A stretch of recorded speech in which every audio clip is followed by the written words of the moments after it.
po jako akawuwo ndikirayo kanoza covid ayina omukwano n'NRM bo bwe babalimu. Ekibiina kya FDC kikukulumidde akakiiko k'ebyokulonda olw'obutaba mutemwa gwabwe ogw'ensimbi nga we ziyisibwa paalamenti nga zino zisinziira ku babaka bameka boyina mu lukiiko olukulu lw'eggwanga. Batubuulire paalamenti sente ze yayisa ezo kola emirimu gy'ebibiina byebiina ababaka mu paalamenti zaalagawa omwaka gw'ebyensimbi 2019-2020 gwaweddeko mu gw'omukaaga sente baatuwaako za mwaka guli okuva mwaka guno lwe gwatandika 2020 tebatuwanga ku sente naye nga sente zayisibwa. Ibrahim Ssemujju Nganda ngono yesekama w'ekibiina kino asinzidde ku kitebe kya FDC Najja Nankumbi n'alaga nga paalamenti bwe yayisa obuwumbi 10 kugenda mu bibiina ebyenjawulo ng'ensimbi zino zibiyambako okuddukanya emirimu gy'ebibiina naye nga kati tebafunanga nsimbi zaabwe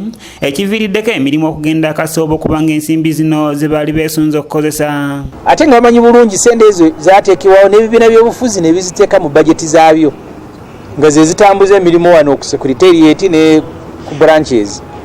Kakati Electoral Commission sente zirembedde nga Parliament yaziisa. Twagala Justice byabakama tubulire sente zaalazeewa. Tuyingidde financial year endala yatandise mu July. First quarter obekitundu ekisooka kiweddeko eza first quarter tebazituwadde ate bamanyi tuli mu bya corona. Mu ngeri y'emu n'agamba nti bayimiriza n'enkuŋŋaana ezibadde zitandika olwaleero eri abo bavuganya ku ani anaakwatira ekibiina kino bendera ku kuvuganya kw'obukulembeze bw'eggwanga mu kulonda okunaatera okubaawo omwaka ogujja olw'ensonga nti wabaddewo ebitanabagenda bulungi n'okutuukirizibwa mu kibiina kyabwe ssaako n'amateeka gafuga enkuŋŋaana wamu n'aga COVID-19. Enkuŋŋaana ze twabadde tutegese ezabeesimbyewo okukwatira FDC bendera ku bwa president nga zitandika lwaleero n'emukono twaziyimirizaamu olw'okubanga enneeteekateeka yaffe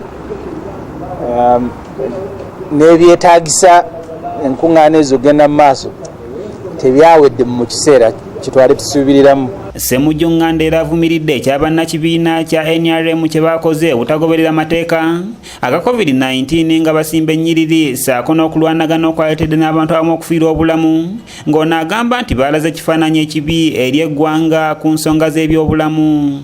Abantu tebaanabye mu ngalo nga bagenda ku layini, tebaabadde na masiki ng'ate beegottese, tewaliwo yadde buli omu akoonye ku munne.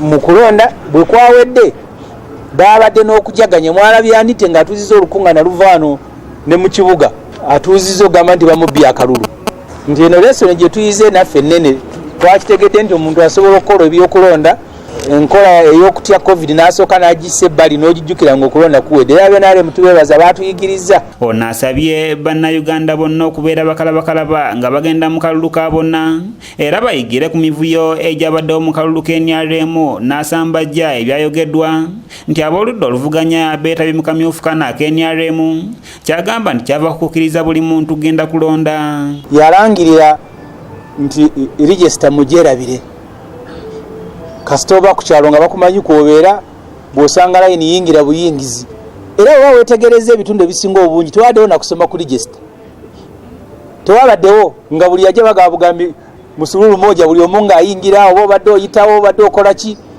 naye nga Museveni yakirangiridde akakiiko k'ebyokulonda Katango Doi yakagoba ne Tango Doi tiyategeera. Kanyike Kevin yakusakidde eggulire erina okulwa ABS Television. Bino effujjo lye batukolako kati olaba balyekolako bo bennyini lindirya nga ffe tubavuganya.